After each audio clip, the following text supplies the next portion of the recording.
P by Q আকারে প্রকাশ করা যায় সেই সকল সংখ্যাকে মূলদ সংখ্যা বলা হয়। তাহলে আমাদের এটা হচ্ছে পৌনঃপুনিক সংখ্যা। পৌনঃপুনিক সংখ্যা হচ্ছে 8 9 2 9 2 9 2 ডট ডট ডট। মানে মূলদ সংখ্যা পৌনঃপুনিক সংখ্যা হচ্ছে দুইটা, এই দুইটা বারবার ব্যবহার হয়েছে, মানে পরবর্তীতে এই দুইটা করে ব্যবহার হবে। তাহলে আমাদের এখানে আসো, এখন বিষয়টা হচ্ছে পৌনঃপুনিক সংখ্যাটা আমরা এভাবে লিখতে পারি 8.92 পৌনঃপুনিক চিহ্ন। এই দুটো হচ্ছে পৌনঃপুনিক চিহ্ন। এই পৌনঃপুনিক চিহ্নটা যখন দিয়েছি তখন আমরা এটা এভাবে করতে পারবো। এখন এটা অঙ্কে চলে আসছে সরাসরি 9 2 মাইনাস এখানে 8। এখন এটা কীভাবে আসলো? এটা আসলে হচ্ছে এটা পৌনঃপুনিক সংখ্যা একবারে লিখে নিছি আমরা। তার পরবর্তীতে এখানে যদি শূন্য বা এখানে আরও সংখ্যা যদি থাকে তাহলে সেই সকল সংখ্যা বিয়োগ হবে। তাহলে এই দশমিক পৌনঃপুনিক সংখ্যার এপার সাইডে অর্থাৎ পূর্বে যে সকল সংখ্যা থাকবে সেই সকল সংখ্যা এই সম্পূর্ণ সংখ্যার থেকে বিয়োগ হবে। তাহলে এখানে শুধু দশমিক সংখ্যার পৌনঃপুনিক সংখ্যার পূর্বে শুধু 8 আছে, সেই জন্য 8টা বিয়োগ দিয়েছি আমরা। তার পরবর্তীতে নিচে কি লিখব? নিচে লিখব এটা যে পৌনঃপুনিক সংখ্যা কয়টি আছে? 1টি 2টি, তাহলে 2টি 9 হবে, 2টি 9 হবে। মাইনাস এখানেও তো মাইনাস থাকবে, আর মাইনাস কত থাকবে? আর সেটা হবে এই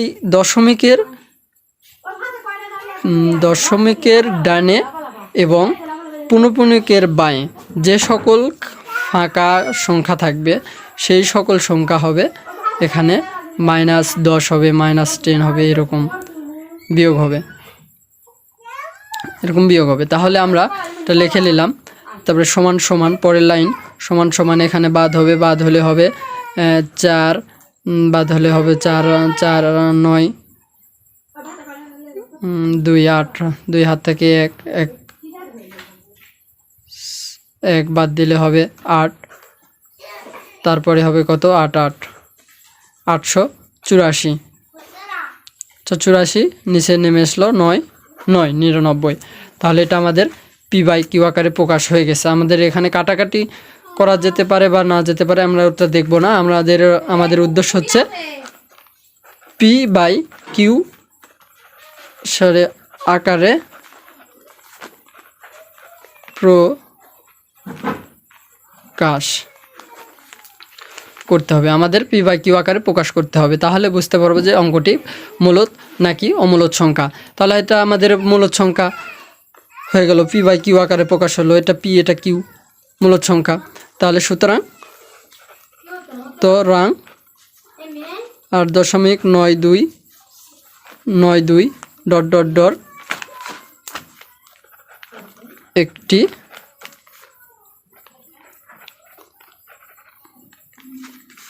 মূলদ সংখ্যা।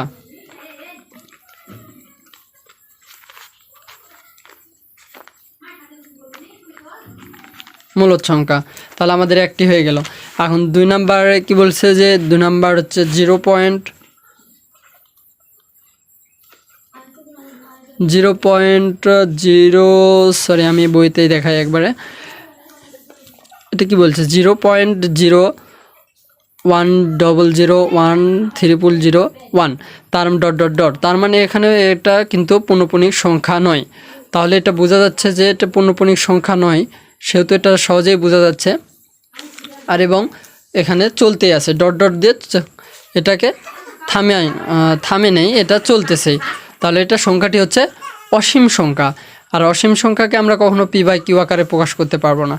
তাহলে অসীম সংখ্যা এবং অমূলদ সংখ্যা, এটা পৌনঃপুনিক সংখ্যা নয়, সেহেতু শুরুতেই বলা যেতে পারে। তা আমি তুলে নিই, সর্বপ্রথম অঙ্কটি তুলে নিই, হচ্ছে 0.100010001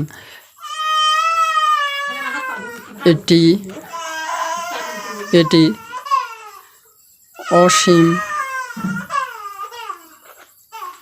অসীম সংখ্যা যাহা পি বাই কিউ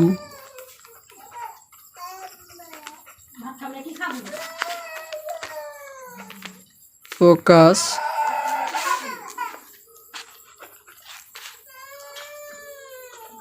করা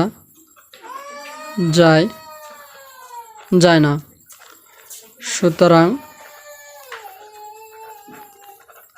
সুতরাং সংখ্যাটি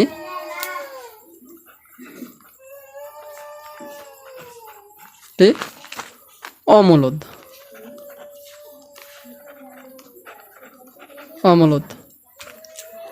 তাহলে আমরা একটি পেলাম মূলদ আর একটি পেলাম অমূলদ। তাহলে দ্বিতীয় অঙ্কগুলো ঠিক একইভাবে এভাবে সমাধান হয়ে যাবে। এখানে যে তারপরের নাম্বার আছে, এখানে পৌনঃপুনিক চিহ্ন আছে, এটা তিনটায় পৌনঃপুনিক আছে, এই তিনটাতে মিলে পৌনঃপুনিক আছে, এই যে এবারে তিনটা, এই বারবার এভাবে আসবে। তাহলে এটা 3টা 9 হবে, ডাইরেক্টলি অঙ্ক করা সহজেই অঙ্ক হয়ে যাবে। তার পরবর্তীতে অঙ্ক আসে 4টি পৌনঃপুনিক আছে, আর এটা হচ্ছে সসীম সেট, সসীম, সংখ্যাটি সসীম। এই যে এখানে এটা ডাইরেক্ট কমা দেওয়া আছে, এটা ডট ডট দেওয়া নাই, তাহলে এটাও হচ্ছে পৌনঃপুনিক সংখ্যা, সহজে এটা পারা যাবে আমাদের। এটা হচ্ছে মূলদ সংখ্যা, এটা মূলদ সংখ্যা, এটা মূলদ সংখ্যা। আর সেম অঙ্ক এটা হচ্ছে পরবর্তীতে আছে 3 3 3। এটা 3ভাবে করা যায়। একটা হচ্ছে এটা সাধারণত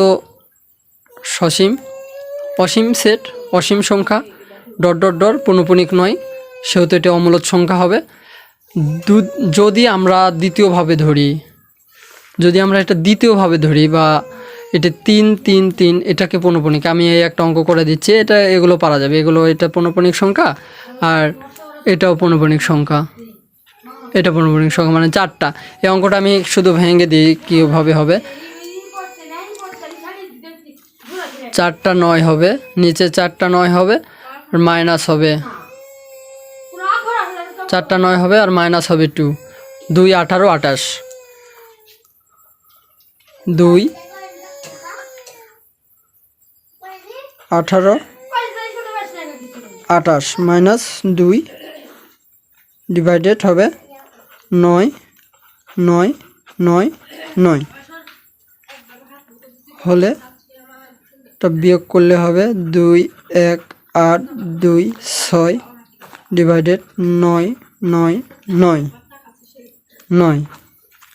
এটা p/q আকারে প্রকাশ করা হয়ে গেল। সো এটি একটি মূলদ সংখ্যা।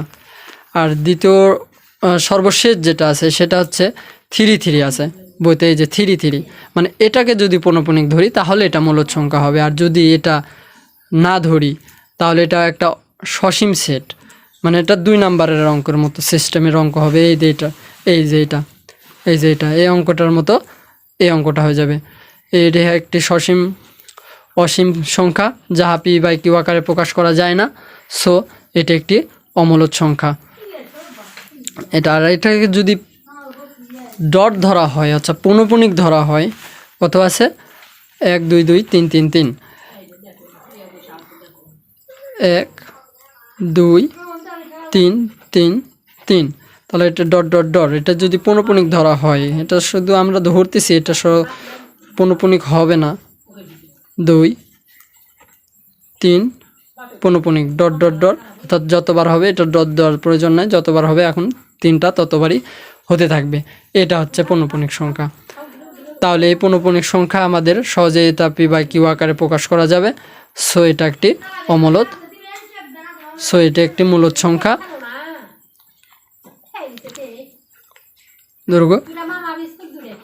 মূলদ সংখ্যা। আর এটা যদি পৌনঃপুনিক না ধরা হয়, তাহলে এটি একটি অমূলদ সংখ্যা হবে, মানে এটা অসীম সংখ্যা। এটা পৌনঃপুনিকও না, এটা অসীম সংখ্যা, মানে চলতেই থাকবে, যাহা p/q আকারে প্রকাশ করা যায় না। সো এটি একটি অমূলদ সংখ্যা। জাস্ট হয়ে গেল। আমাদের এখন অঙ্ক হবে পরের নাম্বার 5 নাম্বার অঙ্ক, 6 নাম্বার অঙ্ক। 5 নাম্বার তো শেষ হয়ে গেল, এখন 6 নাম্বার অঙ্কটা খুবই ইজি। হচ্ছে এত প্লাস এত এবং এত সংখ্যা দুইটির যোগ বিয়োগ গুণ ভাগ করে সংখ্যা রেখায় উপস্থাপন করো। তাহলে আমরা সর্বপ্রথম কি করব? সর্বপ্রথম 2√2 প্লাস 5√8, 6 নাম্বার লিখছি। আমরা এখন এটা যোগ করব। সর্বপ্রথম যোগ করব সংখ্যাটি, যোগ বিয়োগ গুণ ভাগ। সর্বপ্রথম যোগ করে নিব, তারপরে এটা বিয়োগ আছে সেই সংখ্যাটি বিয়োগ করব, মানে একটা ক্যালকুলেশন করতে হবে। আমাদের তো অঙ্ক আছে, ধরে নিই এটা এ এ এ ধরে নিলে যদি এ সমান সমান 2√2 প্লাস 5√8 এটা যদি থাকে তাহলে এটা কিভাবে আমাদের হবে, এটা আগে তো ক্যালকুলেশন করে নিতে হবে। তাহলে ক্যালকুলেশন করে নিলে এটা হবে 2√2 প্লাস 5 রুট, মানে 8টাকে আমাদের ভাঙাতে হবে। 8টা ভাঙালে হবে 2 গুণন 2, 4 গুণন 4 দিয়ে কোনো 8 হয়ে গেল আমাদের অঙ্ক। 2 প্লাস 5, এটা এই দুইটা মিলে এক টাইপের চলে আসবে, গুণ হবে 2√2। মানে এটা কিভাবে হলো, এটা হলো এই যে এইভাবে, যে 8-এর উপর দিলাম, সরি আমি ইংরেজিতে লিখছি, 8-এর উপর দিলাম, দেওয়ার পরে এটা কিভাবে হবে, এটা এই যে এইভাবে হবে 4 গুণন 2। আমাদের 2-এর উপর স্কোয়ার দিলে হয় 4, এখন 4-এর উপর যদি রুট দেওয়া হয় তাহলে হবে 2, মানে এই যে 2, মানে এই 2 এখন এবারে চলে আসবে, সমান সমান 2√2, মানে এটা ভাঙাতে হলো, ভেঙে আমাদের হলো 2√2, সেই 2√2, তাহলে আমাদের হলো 2√2 প্লাস 2√2, তাহলে এটা হলো 10√2, 10√2 সমান সমান, এখন আমাদের এটা যোগ করা সহজ হয়ে গেছে। এই যে এখন হলো 2 যোগ 10 কত হলো 12, 12√2, এই যে অঙ্কটা আমাদের হয়ে গেছে একটা। দ্বিতীয়টা কি বলছে, দ্বিতীয়টা যদি এ সমান সমান এত, আমরা এ সমান সমান এত ধরলাম, এখন ধরি বি, বি হচ্ছে কত, বি সমান 7√8 মাইনাস 8√2 সমান সমান, তাহলে কত হচ্ছে আমাদের 7 আমাদের ভাঙে নিয়ে এসে 2 এ নিয়ে আসতে হবে। 7 সেম অঙ্ক, সেম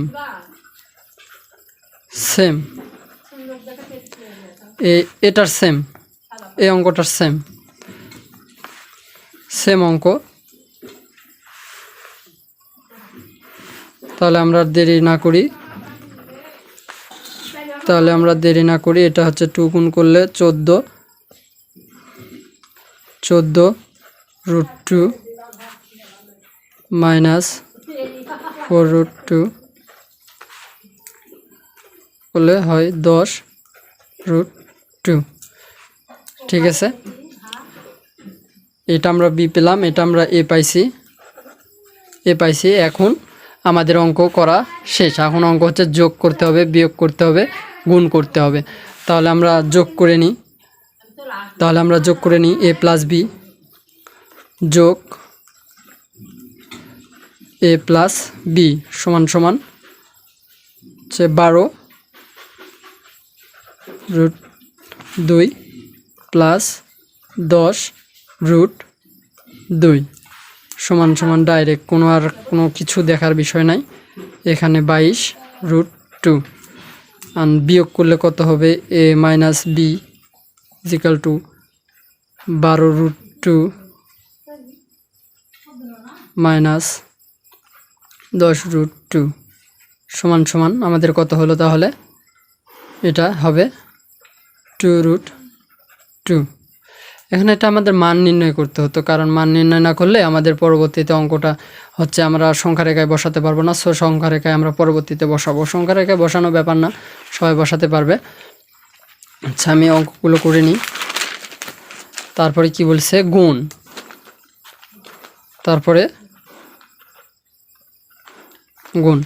গুণের নিয়মটা হচ্ছে এ বি গুণ, তাহলে এ বি গুণ হলে আমরা 12√2 বা গুণ চিহ্ন 10 গুণ 2, তাহলে এটা হলো কত আমাদের, হলো 12 গুণ 10 মানে 120। আর আমরা এটা ব্র্যাকেট দিয়ে করলাম গুণন √2, তাহলে √2 কত, এই যে অঙ্কটা আগের নিয়মে চলে আসছে, এই যে যেমন 8 ভাঙাইছিলাম, √8 ভাঙাইছিলাম যে কি যেভাবে, সেটাই হয়ে গেল। এখন রুটে গুণ করলে এটা হবে 1, আর ভিতরে যত থাকবে, তাহলে ভিতরে কত আছে, তাহলে এটা গুণ 1 সেম হবে 2।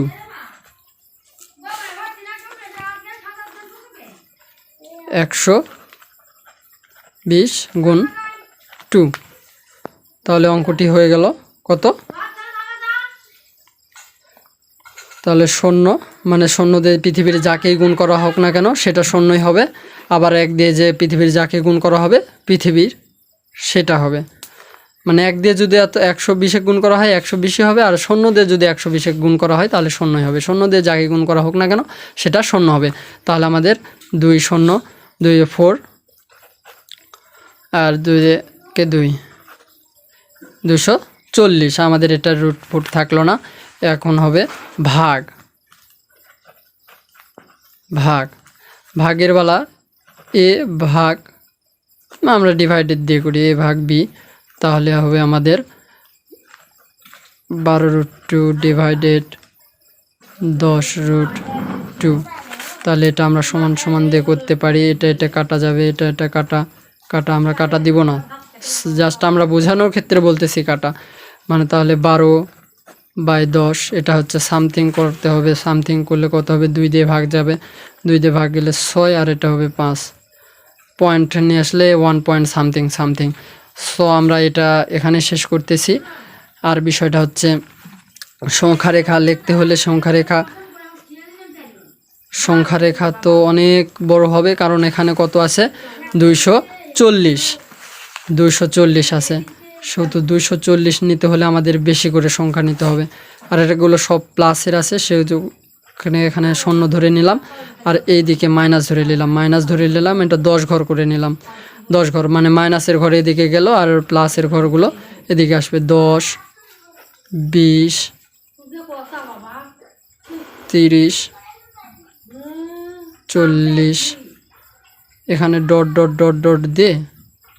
দিয়ে এটা আমরা বড় করে নিলাম, এটা 100 নিলাম, কারণ আমাদের 240 পোড়াতে হবে। সো এভাবে করে নিয়ে এখানে ধরেন এখানে 240 আছে,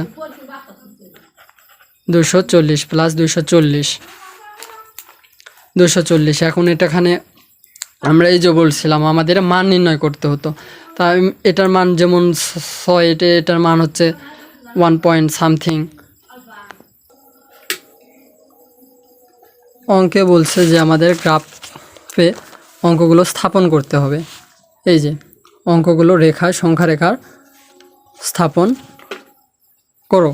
কারণ বিষয়টা অঙ্কগুলো স্থাপন করতে হলে এখানে আমাদের পুরো মান লাগবে, যেমন 6/5, 5-এর হচ্ছে মান হচ্ছে 1.2, তারপরে 240, এটা তো 240ই আছে, সরি আমি একটা বাংলার ভিতরে ইংরেজি মারছি,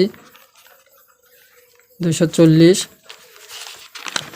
তারপরে এখানে আসেন এখানে মান হচ্ছে কত, এখানে মান 2√2, এটার মান হচ্ছে 2.83, মানে 2 আছে, আমি 1 যোগ করে 3 নিচ্ছি, এখানে হচ্ছে এতর মান হচ্ছে এর মান a + b মানে যোগের মান হচ্ছে 31.11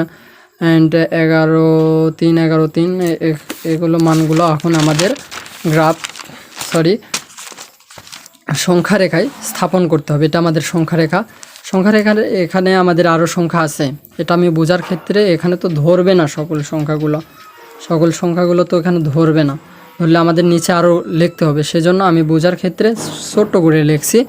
এটা তোমরা এভাবে লিখলে হবে, সমস্যা নেই। আমাদের যেগুলো মান সেগুলো মানগুলো বসাতে হবে, কারণ সেগুলো মান হচ্ছে 1.2। সর্বপ্রথম আমাদের বসাতে হবে যোগের মানটা কত, 31, এই যে 31, প্রতিটা ঘর 31, এটা যদি 30 হয় তাহলে 31 নিশ্চয় এখানে আছে, এখানে সামথিং কিছুটা গেলে এখানেই আসবে, অর্থাৎ 31-এর ঘর হবে এটা 31.1 কত দেখলাম 11 3 মানে 1 2 1 2 1 2। তার পরবর্তীতে আছে কত, এটা হচ্ছে নিচের অঙ্কটা কত হচ্ছে 2 পয়েন্ট মানে বিয়োগের মান 2.83, তার মানে 2.83 সেটা আছে কততে 2.83 মানে এটা জিরোর থেকে কিছুটা উপরে মানে 1 ঘর 2 ঘরে, এখানে তো আমাদের 10 ঘর আছে, তো 2 ঘরের এখানে আবার 0.8 মানে একটু উপরে 3-এর নিচে, মানে এখানে হবে সেটা 2.83। তারপরের অঙ্কটি আছে কত 240, সোজা এখানে 240। তারপরের অঙ্কটি আছে 1.2, তাহলে 1.2 এই যে এখানে আছে 1.2 এখানে আছে। এটা হচ্ছে সংখ্যা রেখা স্থাপন করার নিয়ম। তাহলে আজকে এখানেই পর্যন্ত শেষ করতেছি। পরবর্তী নতুন ভিডিওগুলো পেতে চ্যানেলটিকে সাবস্ক্রাইব করে সাথে সকলে ইনশাল্লাহ আগামী দিনগুলোতে আরও ভালোভাবে বুঝিয়ে দেওয়ার চেষ্টা করব। থ্যাংক ইউ সো মাচ সকলকে।